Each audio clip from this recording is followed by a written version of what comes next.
Hello students, welcome in the online classes of MD School Kalayat. As you know, we are on third lesson of geography of 10th class. आज हम 10th class का geography का third lesson में परंपरागत तरीकों से बांध बनाने के लिए सिंचाई के कार्यों के विषय में पढ़ेंगे। आइए विस्तार से पढ़ें। परंपरागत तरीकों से बांध बनाने की कला विधि और सिंचाई कार्यों के बारे में अधिक पता लगाएं।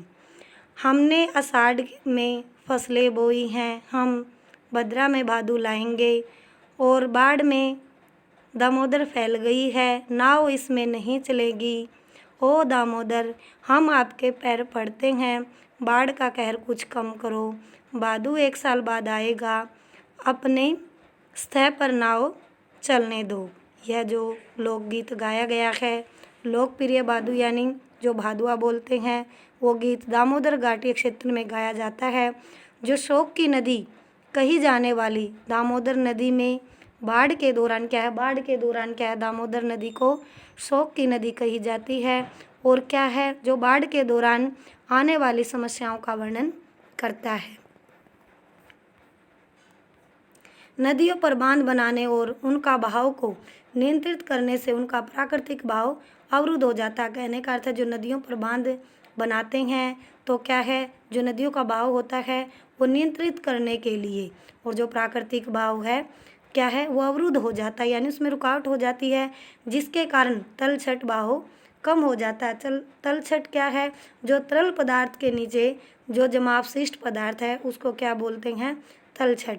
और अत्यधिक तलछट जलाशय की तली में जमा होता रहता है, जिससे नदी का तल अधिक चट्टानी हो जाता है और नदी जलीय जीव आवासों में भोजन की कमी हो जाती है। किसके कारण, तलछट के कारण।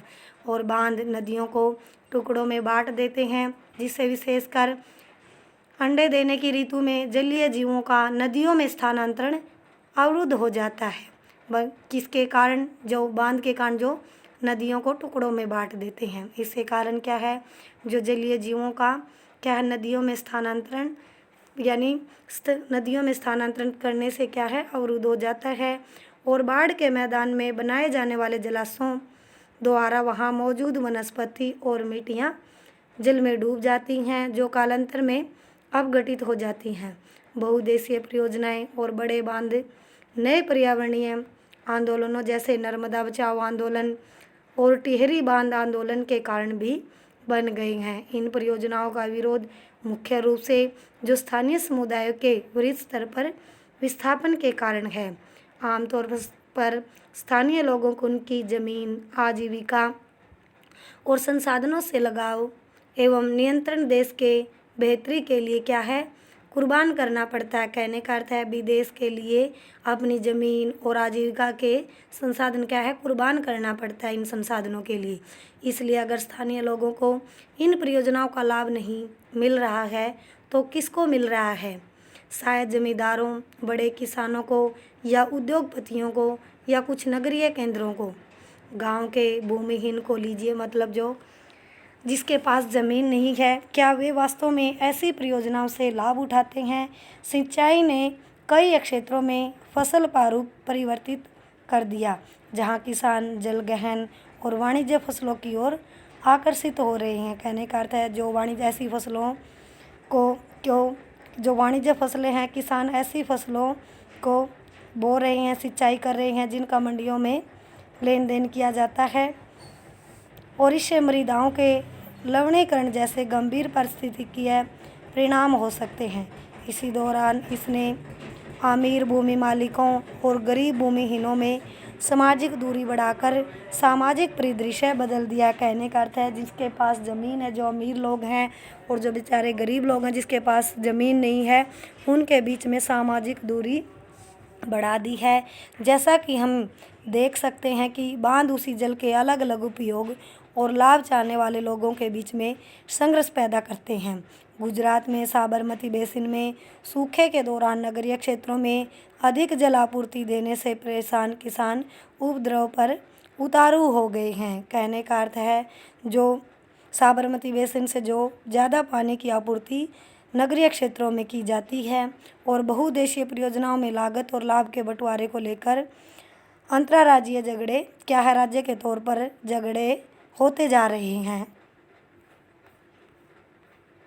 नदी परियोजनाओं पर उठी अधिकतर आपत्तियां उनके उद्देश्यों में विफल हो जाने पर है। ये एक विडंबना ही है कि जो बांध बाढ़ नियंत्रण के लिए बनाए जाते हैं, कहने का अर्थ जो बांध बनाए जाते हैं किसके लिए, बाढ़ों के पानी को नियंत्रण करने के लिए। उनके जलाशयों में तलछट जमा होने से वे बाढ़ आने का कारण बन जाते हैं। अत्यधिक वर्षा होने की दशा में तो बड़े बांध भी कई बार बाढ़ पर नियंत्रण में असफल रहते हैं, कहने का अर्थ बाढ़ पर नियंत्रण नहीं कर पाते। आपने पढ़ा होगा कि वर्ष 2006 में महाराष्ट्र और गुजरात में भारी वर्षा के दौरान बांधों से छोड़े गए जल की वजह से बाढ़ की स्थिति और भी विकट यानी गंभीर हो गई है। इन बाढ़ों से न केवल जान और माल का नुकसान हुआ अपितु विपरीत यानी बड़े स्तर पर मृदा अपरदन भी हुआ यानी मिट्टी का कटाव भी हुआ है। बांध के जलाशय पर तलछट जमा होने का अर्थ यह भी है कि तलछट जो कि एक प्राकृतिक उर्वरक है और बाढ़ के मैदानों तक नहीं पहुंचती, जिसके कारण भूमि निम्नीकरण की समस्याएं बढ़ती हैं। यह भी माना जाता है कि बहुउद्देशीय परियोजनाओं के कारण भूकंप आने की भी संभावना बढ़ जाती है और अत्यधिक जल के उपयोग से जल जनित बीमारियों, फसलों में कीटाणु जनित बीमारियों और प्रदूषण फैलते हैं। वर्षा जल संग्रहण यानी क्या है, बारिश का पानी इकट्ठा करना। बहुत से लोगों का मानना है कि बहुउद्देशीय परियोजनाओं के अलाभप्रद असर और उन पर उठे विवादों के चलते वर्षा जल संग्रहण तंत्र इनके सामाजिक, आर्थिक और पारिस्थितिक तौर पर व्यवहार्य विकल्प हो जाते हैं। प्राचीन भारत में उत्कृष्ट जलीय निर्माणों के साथ साथ जल संग्रहण यानी जल इकट्ठा करने के ढांचे भी पाए जाते थे। लोगों को वर्षा पद्धति और मृदा के गुणों के बारे में गहरा ज्ञान था। उन्होंने स्थानीय पारिस्थितिकीय परिस्थितियों और उनकी जल आवश्यकता अनुसार वर्षा जल, भौम जल, नदी जल और बाढ़ जल संग्रहण के अनेक तरीके विकसित कर लिए थे। पहाड़ी और पर्वतीय क्षेत्रों में लोगों ने गुल अथवा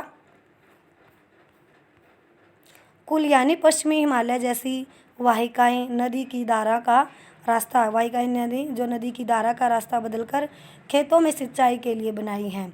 पश्चिमी भारत विशेषकर राजस्थान में पीने का जल एकत्रित यानी इकट्ठा करने के लिए छत वर्षा जल संग्रहण का त्रिकाम था यानी छत पर पानी इकट्ठा करना। पश्चिमी बंगाल में बाढ़ के मैदान में लोग अपने खेतों की सिंचाई के लिए बाढ़ जल वाहिकाएं बनाते थे। शुष्क और अर्ध शुष्क क्षेत्रों में खेतों में वर्षा जल एकत्रित यानी इकट्ठा करने के लिए गड्ढे बनाए जाते थे ताकि मृदा को संचित किया जा सके और संरक्षित जल को जो पानी सुरक्षित किया गया है वो खेती के लिए उपयोग में लाया जा सके। राजस्थान के जिले जैसलमेर में खादीन और अन्य क्षेत्रों में जोहड़ इसके उदाहरण हैं। राजस्थान के अर्ध शुष्क और शुष्क क्षेत्रों विशेषकर बीकानेर, फलोदी और बाड़मेर में लगभग हर घर में पीने का पानी संग्रहित यानी इकट्ठा करने के लिए भूमिगत यानी जमीन में टैंक अथवा टांका हुआ करते थे। इसका आकार एक बड़े कमरे जितना हो सकता था। फलोदी में एक घर में 6.1 मीटर का गहरा, 4.27 मीटर लंबा और 2.44 मीटर चौड़ा टांका था। टांका यहाँ सुविकसित छत यानी वर्षा जल संग्रहण तंत्र का एक अभिन्न अंग था। कहने का अर्थ है जो ये टांका बनाया जाता था, जो भूमिगत टैंक बनाया जाता था, जो वर्षा का जल इकट्ठा करने के लिए एक तंत्र था। जो भूमिगत जो टांका बनाया जाता था उसमें वर्षा का पानी छत के द्वारा क्या है इकट्ठा किया जाता था, जिसे मुख्य घर या आंगन में बनाया जाता था। वे घरों की ढलुआ छतों पर पाइप द्वारा जुड़े हुए थे। छत से वर्षा का पानी नलों से होकर भूमिगत टांके तक पहुंचाया जाता था, जहां इसे एकत्रित यानी इकट्ठा किया जाता था। वर्षा का पहला जल छत और नलों को साफ करने में प्रयोग होता था और उसे संग्रहित नहीं किया जाता था। इसके बाद होने वाली वर्षा का जल संग्रह किया जाता था यानी इकट्ठा किया जाता था। टांका में वर्षा जल अगली वर्षा ऋतु तक, मतलब जब अगली वर्षा ऋतु होती थी तो उस तक क्या है संग्रहित यानी इकट्ठा किया जाता था। यह इसे जल की कमी वाले ग्रीष्म ऋतु तक पीने का जल उपलब्ध करवाने वाला जल स्रोत बनता था। वर्षा जल अथवा पालर पानी जैसा कि इसे इन क्षेत्रों में पुकारा जाता था। वर्षा जल को क्या, पार्लर पानी कहकर। प्राकृतिक जल का शुद्धतम रूप समझा जाता था। किसको, वर्षा जल को। कुछ घरों में तो टांकों के साथ भूमिगत कमरे भी बनाए जाते थे, क्योंकि जल का यह स्रोत इन कमरों को भी ठंडा रखता था ग्रीष्म ऋतु में, जिसे ग्रीष्म ऋतु में गर्मी से राहत मिलती है। ये दुख की बात है कि आज पश्चिमी राजस्थान में छत वर्षा जल संग्रहण की रीति इंदिरा गांधी नहर से उपलब्ध 12मासी पेयजल के कारण कम होती जा रही है। कहने का अर्थ है, जो राजस्थान में छत वर्षा जल का संग्रहण किया जाता था, वो किसके कारण कम होता जा रहा है, इंदिरा गांधी नहर के कारण कम होता जा रहा है। हालांकि कुछ घरों में टांकों की सुविधा अभी भी है, क्योंकि उन्हें नल के पानी का स्वाद पसंद नहीं है। सौभाग्य से आज भी भारत के कई ग्रामीण और शहरी क्षेत्रों में जल संरक्षण यानी जल की सुरक्षा और संग्रहण का यह तरीका प्रयोग में लाया जा रहा है। किसका, जो छत वर्षा जल संग्रहण। कर्नाटक के मैसूर जिले में स्थित एक सुदूर गांव गंडाथूर में ग्रामीणों ने अपने घर में जल आवश्यकता पूर्ति छत वर्षा जल संग्रहण की व्यवस्था की हुई है। गांव के लगभग 200 घरों में यह व्यवस्था है और इस गांव ने वर्षा जल संपन्न गांव की ख्याति अर्जित की है। यहाँ प्रयोग किए जा रहे वर्षा जल संग्रहण ढांचों के बारे में अधिक जानकारी के लिए चित्र 3.4 को देखें। इस गांव में हर वर्ष लगभग 1000 मिलीमीटर वर्षा होती है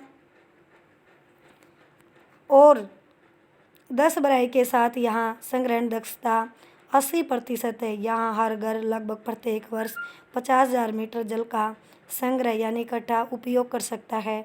200 घरों द्वारा हर वर्ष लगभग क्या है, एक जल इकट्ठा किया जाता है। आज हम यहीं तक पढ़ेंगे। हमारा लेसन कंप्लीट हो चुका है। जो मैंने टॉपिक पढ़ाया है उस टॉपिक को आप अच्छे से रीड करोगे। Thank you students, have a nice day. घर पर रहें, सुरक्षित रहें।